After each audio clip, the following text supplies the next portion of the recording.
We're gonna do a little thought experiment. Imagine if in 1950, cats started getting smarter.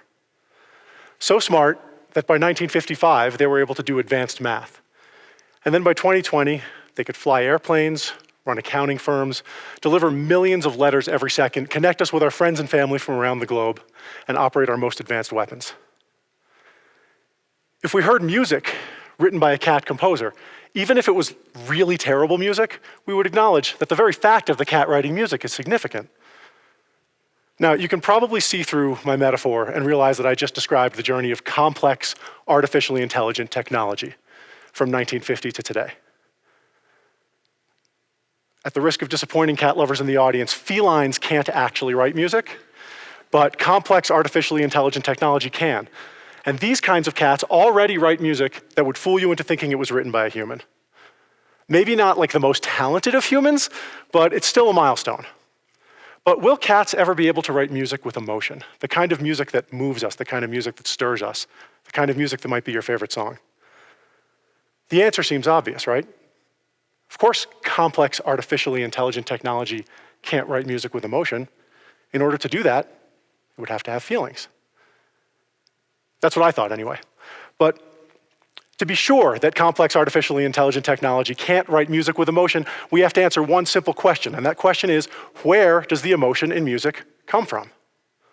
Now, I've been a composer for about 20 years, and I never thought to ask this most basic question about what I do and how I do it, and maybe even why I do it. I never thought to ask this question until I collaborated with complex artificially intelligent technology. I'm going to tell you the story of what I learned by thinking about these types of questions through 3 pieces of music. The first one is Hallelujah, a song that probably everybody has heard at one point or another. When Leonard Cohen first played Hallelujah for the president of CBS Records, the stoic, middle-aged executive broke down weeping because he knew that he had just witnessed the birth of a classic. I'm just kidding. That never happens. That has never, ever happened in the history of music. What he said was, "We're not releasing it, Lenny. It's a disaster." Cohen was eventually able to release it on an independent record label, and 19 years later, Hallelujah found its way into the mainstream when it was featured in the animated classic Shrek. It became a pop standard when kids started singing it, as these things typically do, which is funny because it's a song about sex. The rejected Leonard Cohen album that it was on was called Various Positions. So we'll come back. Yeah, that's funny. It's weird. It's a weird song. It's a weird song and it's a weird album. So we'll come back to Hallelujah in a moment. The second piece in our story was a collaboration with a cat. Using complex artificially intelligent technology, I finished Schubert's unfinished symphony. In order to do this, I had to teach a cat how to sound like Schubert. Now, the piece has been performed and recorded by orchestras around the world, which I think attests to the fact that we got some really interesting results. How much it sounds like Schubert is probably a subject for another talk. But the interesting question for today is, how do you get a cat to sound like any composer? And the answer is, you show it a lot of music, like hundreds, maybe thousands of hours of music, and hope that it figures out what music is, what style is, and creates more of it. This is what the computer scientists told me anyway. And when I thought about that, I thought, why are we asking cats to decode music? Why don't we just tell them what music is, and then let them use all of their processing power? Instead of having to calculate, we can let them use it to compose, and maybe that will help them get closer to that emotional paradigm that we're shooting for. And that leads to the next obvious question, which is, well, what is music?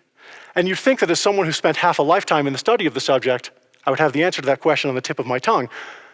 But the reality is, after 40,000 years of human music making, we're still unable to define it. The best definition we have, the one we use today, comes from a 20th century composer named Edgar Varese, who was asked by a reporter, "Maestro, what is music?" Varese summoned all the gravitas he could and, in a somber voice, said, "Music is organized sound." Now, if you don't think about that too much, it sounds very profound. But if you do think about it, it leads to some really absurd conclusions. And the next piece in our story is one of those conclusions. It's called Thought Experiment Infinity, and I'm going to show you the sheet music on this screen. There it is. Okay, that was a little short, but that's okay, I'm gonna explain it. So for those of you who can't read music, well, actually, everyone can read music, but for those of you who don't read music, let me explain. It starts 13.8 billion years ago with the Big Bang, represented by a note with an X. Then it moves on to a rest, one measure of rest, which is repeated at an infinite tempo for an almost infinite amount of time. And this rest is repeated until there's a cue. Now, normally a cue is like a nod from a conductor, or the guitar player does one of these, or the pianist stands up. But in this case, the cue that stops the repeat is the penultimate moment in the universe, at which point you move on to the last note, another note with an X, which represents the end of time. I'll show it to you again now that you know what it is. So the piece is all of the sounds in between the two X notes, which means that the piece is all of the sounds in the universe and in time organized in musical notation. It can even evoke emotion. If not awe at the sheer grandeur of my musical accomplishment, frustration, confusion, and disappointment are also emotions. Music as organized sound leads to the absurd conclusion that music is everything. I thought if I could answer the question, what is music, that I could make the perfect cat composer. But in researching the question, and in researching works of musical epistemology from throughout the ages, and definitions by Plato that were later refuted by definitions by Socrates, that were later refuted by Schopenhauer, and meta-definitions, all this crazy philosophy and interesting thoughts by really interesting people, I realized that questions like what is music don't have answers, at least not single answers. They're just great questions. A great question makes you think that the answer is on the tip of your tongue, but when you try to articulate it, you realize that you can't. And that's because a great question is not a request for information. It's not what time is it, or where's the bus, or donde está la biblioteca. It's an invitation to contemplation, and it's an invitation to discussion, and it's an invitation to connection. A great question is an invitation to connect with all the people who came before you, who have thought about great questions and written their thoughts down so articulately that you can question them even today and get answers. It's an invitation to connect with the people who will come in the future, the people who you will never meet, who might think, sitting in their studio or whatever a studio is 100 years from now, what is music? I'd like to know. And think that they're alone in the universe for asking this question, but realize that from Plato up to me, up to them, this question has been asked throughout time. They're not alone, they're part of the biggest human community that has ever existed, the human community of ideas, the human community of sharing ideas, and the human community of thinking. The people who ask great questions don't always find answers. But sometimes you find new questions, and I found a new question, and that is the question that we started with, which is where does the emotion in music come from? And that question does have an answer. And that brings us back to Hallelujah. Hallelujah reminds me that one idea can be many things. The story of Hallelujah demonstrates that the art we make can sometimes take a while to resonate, and that the composer's intention, in this case the composer of the album Various Positions, is not always what the audience perceives. But the song itself reminds me of my friend's wedding. They were high school sweethearts who got married after 40 years, and I played Hallelujah for them as they walked down the aisle. These ideas and the emotions that I've attached to them are the content of Hallelujah for me, but that's not the content of Hallelujah for you. It's not the content of Hallelujah for the millions of people who know and love the song.